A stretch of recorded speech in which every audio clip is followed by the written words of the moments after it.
চার সংসদীয় আসনের মাননীয় সংসদ সদস্য জনাব অ্যাডভোকেট আব্দুল্লাহ আল আমিন।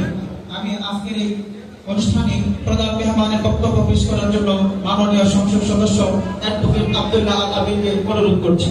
আসসালামু আলাইকুম রহমতুল্লাহ।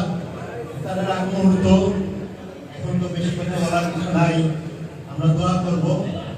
মঞ্চে আসলে আমি বসতে পারতেছি না, কিন্তু আমি ফ্যাসিস্টের দোষরদের এখানে দেখার কারণে আমি বসতে পারতেছি না, কিন্তু আমি আমার আত্মীয়দের সম্মানে এখানে এসেছি। আমি দোয়া চাই, আপনারা সবাই আমার দোয়া করবেন। আসসালামু আলাইকুম রহমতুল্লাহ।